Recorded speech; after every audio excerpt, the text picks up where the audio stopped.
শ্রীমদ্ ভগবদ গীতা এই আমাদের আলোচ্য বিষয়। এই গীতার কথা বলেছিলেন শ্রীকৃষ্ণ যুদ্ধক্ষেত্রে দাঁড়িয়ে, কুরুক্ষেত্রের যুদ্ধে দাঁড়িয়ে তিনি অর্জুনকে এই গীতার উপদেশ দিয়েছিলেন। 18টি অধ্যায় তিনি বলেছিলেন এবং এই পটভূমিটা হচ্ছে এরকম যে একই রাজবংশের দুটো গ্রুপ, ভাইদের দুটো দল, সেই দল তারা পরস্পরের সঙ্গে সংঘাতে লিপ্ত হয়েছে, একটা মহাযুদ্ধের বাতাবরণ তৈরি হয়েছে এবং সেই যুদ্ধে শ্রীকৃষ্ণ আছেন কিন্তু তিনি যুদ্ধ করবেন না, তিনি রথের সারথি হয়েছেন। কার রথের সারথি হয়েছেন? অর্জুনের রথের সারথি হয়েছেন।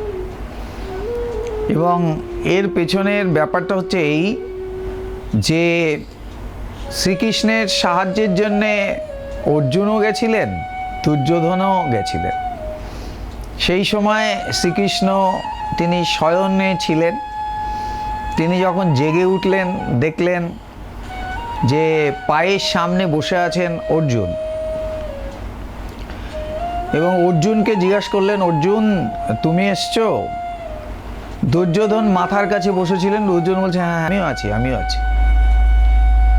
তিনি অর্জুনকে প্রথম জিজ্ঞাসা করলেন, আচ্ছা তুমি কি চাও?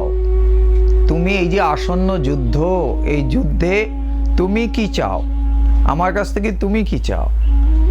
তার উত্তরে অর্জুন যেটা বলেছিলেন সেটা হচ্ছে, আমি তোমাকে চাই, আমি আর কিছু চাই না। চালাকের মতো চাওয়া। ঈশ্বরের কাছে চাইছেন, ঈশ্বরের কাছে চাওয়া যায়, কিন্তু কি চাইছেন? বলছেন আমি তোমাকে চাই। শ্রীকৃষ্ণের কিন্তু সৈন্য আছে, সৈন্যবাহিনী আছে, অক্ষয়ণী সেনা আছে, কিন্তু অর্জুন তা চাইলেন না। অর্জুন বললেন আমি আপনাকে চাই।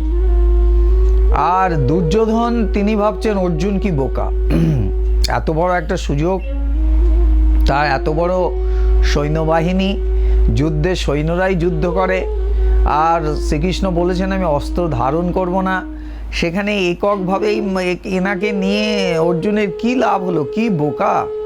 ঠিক আছে, আমি শ্রীকৃষ্ণের সমস্ত অক্ষয়ণী সেনাবাহিনীকে আমি চেয়ে নিলাম, আমি সেনা চাই, নারায়ণী সেনাকে আমি চাই। এবং শ্রীকৃষ্ণ দুইজনকেই সে বললেন ঠিক আছে, তোমরা যা চাইছো তাই পাবে। এবং তার পরিণতি আমরা দেখি যে শ্রীকৃষ্ণ তিনি যুদ্ধে অবতীর্ণ হননি, ওইভাবে অস্ত্র ধারণ করেননি, কিন্তু সারথি হলেন। কার সারথি হলেন? অর্জুনের রথের সারথি হলেন। এবং সেখানে অর্জুন যুদ্ধ করবেন, যুদ্ধক্ষেত্রে পৌঁছেছেন, সমস্ত কুরু বাহিনী প্রস্তুত, সেখানে পাণ্ডবরা প্রস্তুত। পাণ্ডবরা 5 ভাই, সঙ্গে রয়েছেন শ্রীকৃষ্ণ। কৌরবরা 100 ভাই, তাদের বিরাট সৈন্যবাহিনী নিয়ে প্রস্তুত। এবং সেখানে অর্জুন যেটা বললেন শ্রীকৃষ্ণকে যে 2 সেনার মাঝখানে রথকে স্থাপন করা হোক, এবং শ্রীকৃষ্ণ তাই করলেন। শ্রীকৃষ্ণ 2 সেনার মাঝখানে রথকে স্থাপন করলেন। এবং সেখানে অর্জুন যেটা দেখলেন যে সামনে দাঁড়িয়ে রয়েছেন ভীষ্ম, সামনে দাঁড়িয়ে রয়েছেন দ্রোণাচার্য, কৃপাচার্য, এরা সব দাঁড়িয়ে আছেন। সেখানে তিনি কিংকর্তব্য বিমূঢ় হয়ে গেলেন। তিনি বলছেন যে আমি এদের সঙ্গে যুদ্ধ করব না। কেন যুদ্ধ করব না? তার কারণ কেউ পিতামহ ভীষ্ম, কেউ আমার গুরু, কেউ আমার আত্মীয়, কেউ আমার ভাই, এদের সঙ্গে যুদ্ধ করে আমি যদি জয়লাভ করিও তাহলে আমার কি গরিমা বাড়বে? আমি যদি সিংহাসন লাভ করিও তাহলে সেই সিংহাসন হবে রক্তস্নাত সিংহাসন, সুতরাং সেটা আমার চাই না। বরঞ্চ আমি যুদ্ধে আমি কি করব? যুদ্ধে আমি যদি হেরে যাই, তো হেরে যাওয়া বড় কথা নয়, কথাটা হচ্ছে যে আমি দরকার হলে ভিক্ষাবৃত্তি করে খাবো, কিন্তু আমি যুদ্ধে অবতীর্ণ হব না। আমি এইভাবে আমার আত্মীয় স্বজন, বন্ধু বান্ধব বা পিতামহ ভীষ্ম বা গুরুর সঙ্গে আমি যুদ্ধ করতে পারবো না। এইরকম নানা যুক্তি তিনি প্রথম যে অধ্যায়, গীতার যে প্রথম অধ্যায় অর্জুন বিষাদ যোগ, সেখানে তিনি একের পর এক যুক্তি তিনি খাড়া করতে লাগলেন শ্রীকৃষ্ণের সামনে, এবং শ্রীকৃষ্ণ চুপচাপ অর্জুনের এই কথাগুলো শুনতে লাগলেন।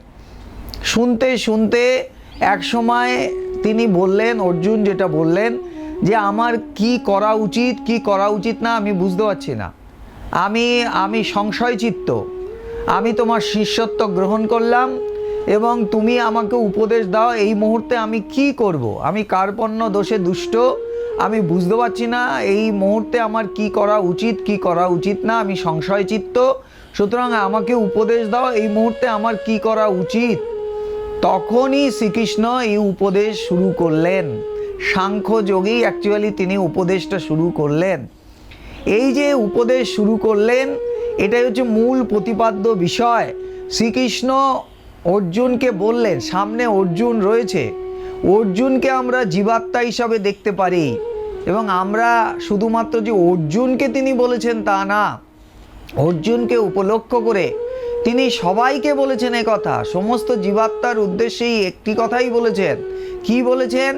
প্রথম অর্জুন ভেবেছিলেন যে এত সমস্ত যুক্তি দেওয়ার পরে হয়তো শ্রীকৃষ্ণ বলবেন ঠিক আছে যুদ্ধ করব না, চলো আমরা ফিরে যাই, কিন্তু সদ্গুরু সেই উপদেশ দেন না এবং শ্রীকৃষ্ণ তা দিলেনও না। শ্রীকৃষ্ণ প্রথমেই তাকে বললেন ক্লৈবং মাস্ম গম পার্থ, তোমার মধ্যে ক্লীবতা তৈরি হয়েছে, তোমার মধ্যে কাপুরুষতা কাওয়ার্ডনেস তৈরি হয়েছে, তুমি যে যুক্তিগুলো দেখাচ্ছ এগুলো অসার যুক্তি, এবং তুমি যে কথাগুলো বলছো এগুলো পণ্ডিতের মতো কথা বলছো, ব্যবহার মূর্খের মতো করছো, তুমি ব্যবহারটা মূর্খের মতো করছো কিন্তু পণ্ডিতের মতো বক্তব্য রাখছো। যে পণ্ডিত হয় সে এইভাবে অনুশোচনা করে না, কে যে আছে তার জন্যে কিংবা যে চলে গেছে তাদের উভয়ের কারোর জন্যে তারা শোক করে না। পণ্ডিত শব্দের অর্থ হচ্ছে এমনিভাবে স্কলার, যে শাস্ত্র জানে, কিন্তু অ্যাকচুয়ালি গভীর মানে হচ্ছে পণ্ডা, মানে হচ্ছে জ্ঞান, যার সেই সেলফ নলেজ, এই পণ্ডা যার মধ্যে আছে, অর্থাৎ যার মধ্যে এই সেলফ নলেজ বা আত্মজ্ঞান আছে সেই প্রকৃতপক্ষে পণ্ডিত। এবং সেই পণ্ডিত কোনো যে চলে গেছে তার জন্যও শোক করে না, যে আছে তার জন্যও শোক করে না। কিন্তু তুমি যে ভাষণ দিচ্ছ সেই ভাষণটা খুব জ্ঞানগর্ভ, কিন্তু আচরণ করছো মূর্খের মতো। তোমার উচিত যুদ্ধ করা, তার কারণ হচ্ছে তুমি আর্য, তুমি ওয়ারিয়ার, তোমার জন্ম হয়েছে যুদ্ধ করবার জন্যে, এবং খুব কম সংখ্যক ক্ষত্রিয়ের জীবনে এই ধরনের যুদ্ধ করবার সুযোগ আসে। সুতরাং বারবার শ্রীকৃষ্ণ অর্জুনকে কখনো কন্তেও বলেছেন, কখনো পার্থ বলে সম্বোধন করেছেন। পার্থ বলে সম্বোধন করে এটাই তিনি বোঝাতে চেয়েছেন তুমি সেই ওয়ারিয়ার বংশের, তুমি সেই ক্ষত্রিয় বংশের, পৃথু থেকে পৃথা থেকে পার্থ, সুতরাং তুমি সেই বংশের ছেলে, সেই বংশজাত, তোমার কাজ হচ্ছে যুদ্ধ করা, এবং এই যুদ্ধক্ষেত্রে তুমি জয়লাভ করো কিংবা তোমার প্রাণ চলে যাক, দুটোই তোমার পক্ষে খুবই তোমার পক্ষে গৌরবজনক। কিন্তু তুমি যুদ্ধ যদি না করো তাহলে তোমার পক্ষে সেটা অকীর্তিকর, স্বর্গলাভও হবে না, কীর্তিকরও হবে না, এটা হয়ে যাবে তোমার পক্ষে অগৌরবের। সুতরাং তোমার উচিত হচ্ছে গান্ডীব ধারণ করো এবং যুদ্ধ শুরু করো। এইভাবে একের পর এক তিনি অর্জুনকে বোঝাতে লাগলেন, এবং একটা অধ্যায় শেষে তিনি বলতে বিভিন্ন বিষয়, প্রথমেই সাংখ্যযোগের মধ্যেই তিনি আত্মতত্ত্বকে, হু অ্যাম আই, অ্যাকচুয়ালি স্বরূপত আমি কে, আমার কি অস্তিত্ব, আমার স্বরূপ কি, এ সম্পর্কে সাংখ্যযোগের মধ্যে তিনি বিস্তৃতভাবে বর্ণনা করেছেন। এবং এই বর্ণনার পরে একের পর এক তিনি আরও বিভিন্ন বিষয়ে ভক্তিযোগের কথা বলেছেন, কর্মযোগের কথা বলেছেন, ধ্যানের কথা বলেছেন, নানা কথা বলেছেন, কিন্তু সাংখ্যযোগের মধ্যে তিনি আত্মতত্ত্বের কথা এবং তা স্বরূপত তুমি কে, তোমার কি অস্তিত্ব, তোমার কি অস্তিত্ব সেটা সম্পর্কে এই সাংখ্যযোগের মধ্যে তিনি বর্ণনা করে দিয়েছেন। এখন আমি এই প্রথম অধ্যায় যেটা অর্জুন বিষাদ যোগ সেইটা নিয়ে একটু পড়ছি। এখানে শ্রীমদ্ ভগবদ্ গীতা এখানে বলছে প্রথম অধ্যায় অর্জুন বিষাদ যোগ। ধৃতরাষ্ট্র উবাচ ধর্মক্ষেত্রে কুরুক্ষেত্রে সমবেতা যুযুৎসবাঃ মামকাঃ পাণ্ডবশ্চৈব কিম কুর্বত সঞ্জয়। ধৃতরাষ্ট্র জিজ্ঞাসা করিলেন, হে সঞ্জয়, পুণ্যক্ষেত্র কুরুক্ষেত্রে আমার পুত্রগণ এবং পাণ্ডবগণ যুদ্ধের জন্য সমবেত হয়ে কি করেছিল। এখানে অন্ধ রাজা ধৃতরাষ্ট্রকে এই যুদ্ধের বর্ণনা দিচ্ছেন কে? সঞ্জয়। রাজা তিনি অন্ধ, ধৃতরাষ্ট্র হস্তিনাপুরের রাজা, তিনি যুদ্ধের বর্ণনা শুনছেন কার কাছ থেকে? সঞ্জয়ের কাছ থেকে। ঘরে বসে বর্ণনা শুনছেন। কেন না সঞ্জয়ের এই ক্ষমতা ছিল, দূরদৃষ্টি ছিল, তিনি দূরের এই জিনিসটাকে দেখতে পারতেন এবং তিনি বর্ণনা দিচ্ছেন কাকে? ধৃতরাষ্ট্রকে বর্ণনা দিচ্ছেন। সঞ্জয় উবাচ দৃষ্টা তু পাণ্ডবানীকম বুড়ম দুর্যোধনস্তদা আচার্যম উপসঙ্গম্য রাজা বচনম ব্রব্রেত পশ্যেতাম পাণ্ডুপুত্রানাম আচার্য মহিম তম চুমুম বুড়ম দ্রুপদপুত্রেণ তব শিষ্যেন ধীমতা। অর্থাৎ সঞ্জয় বললেন, তখন রাজা দুর্যোধন পাণ্ডব সৈন্যদের ভুজ্যকারে সজ্জিত দেখে আচার্য দ্রোণের কাছে গিয়ে এই কথা বলছেন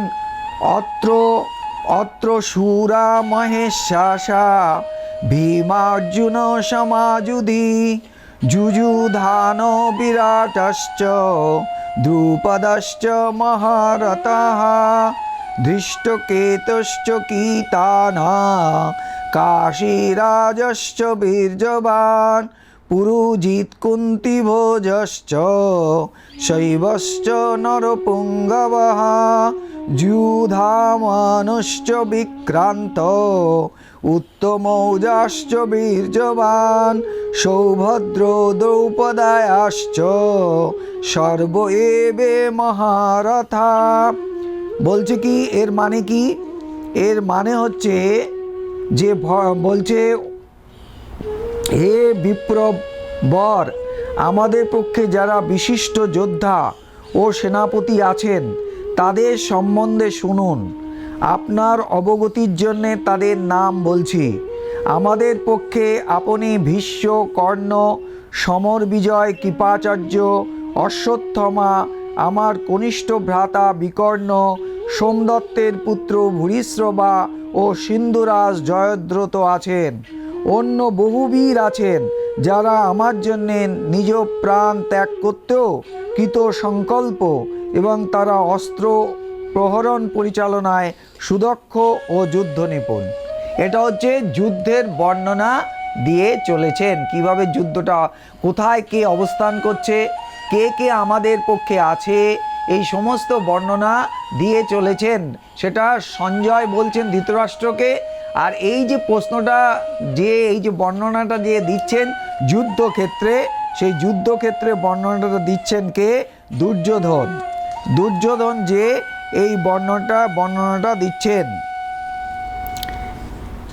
গুরুদেব, আপনার ধীমান শিষ্য দ্রুপদপুত্র কর্তৃক ভুজ্যকারে রক্ষিত পাণ্ডবদের এই বিশাল সেনা অবলোকন করুন বলে বলছেন। গুরুদেব মানে এটা হচ্ছে দ্রোণাচার্যকে বলছেন। দ্রোণাচার্য বলছে, এই হচ্ছে বর্ণনা চলছে।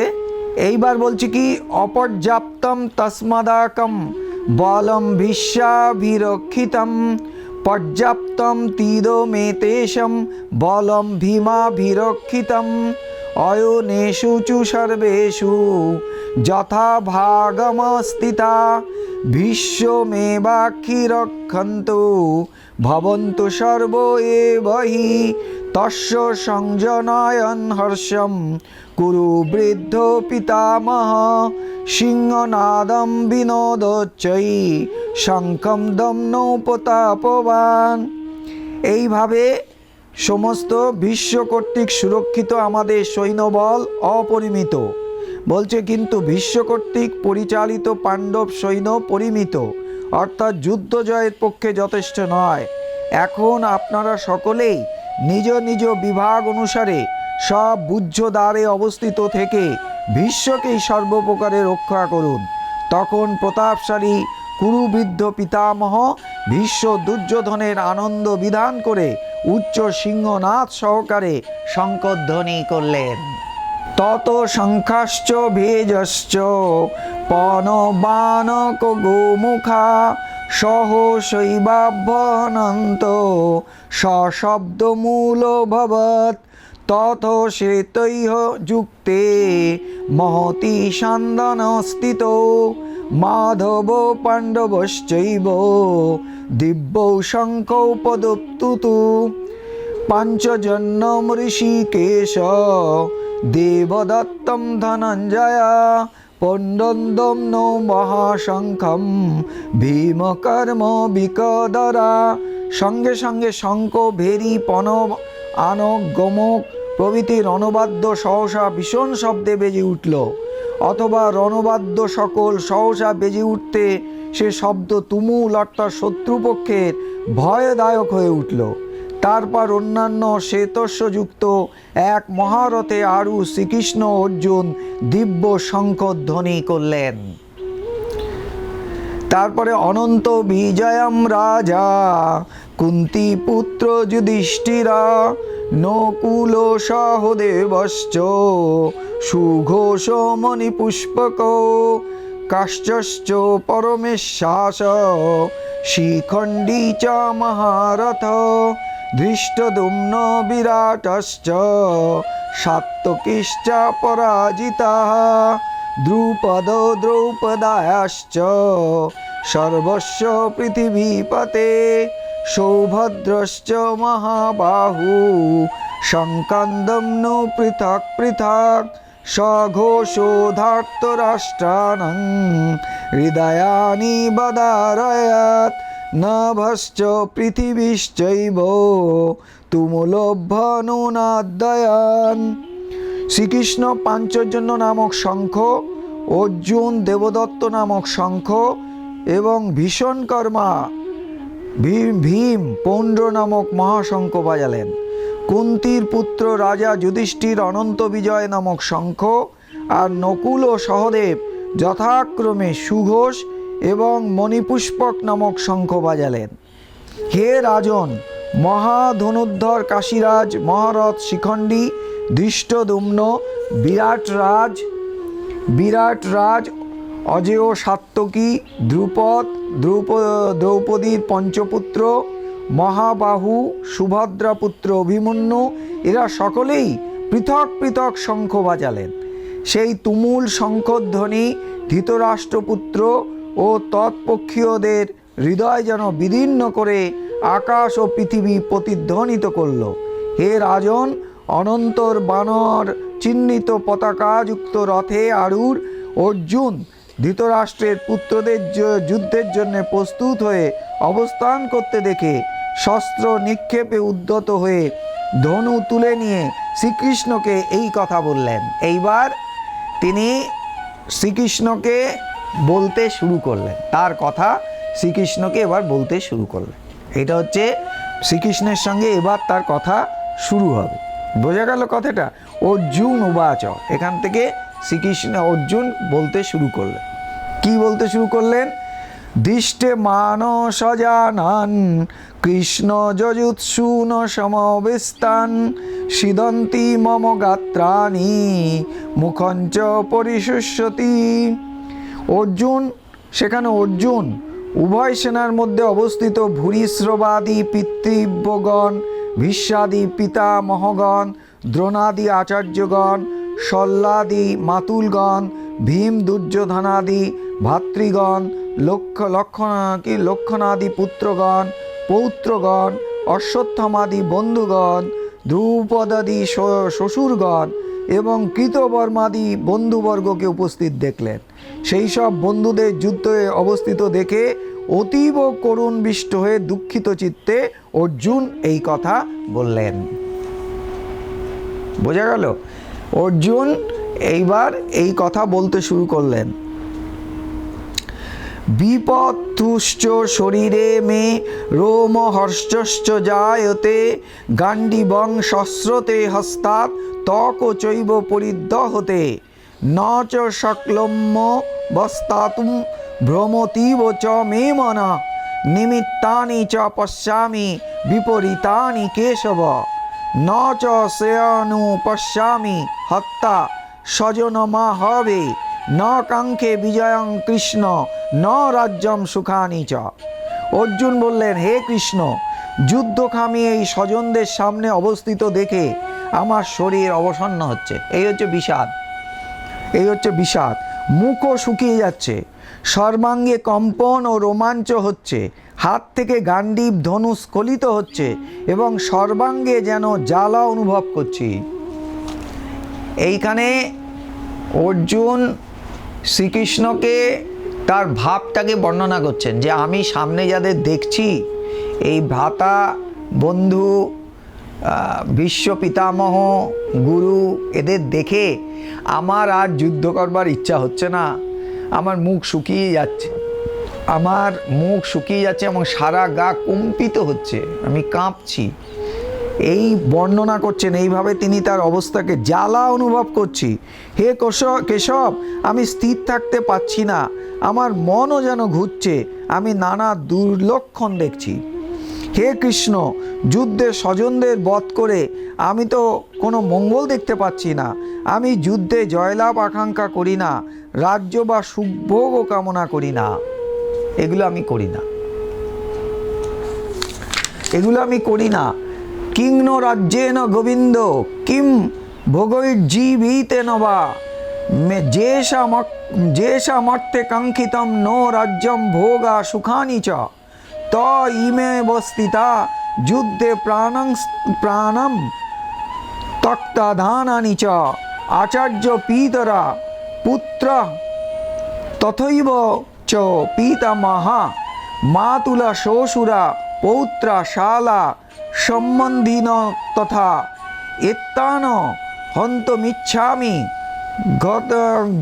গতোপি মধুসূদন ওপি তৈলাক্য রাজস্ব হেত কিন্ন মহিকৃতে।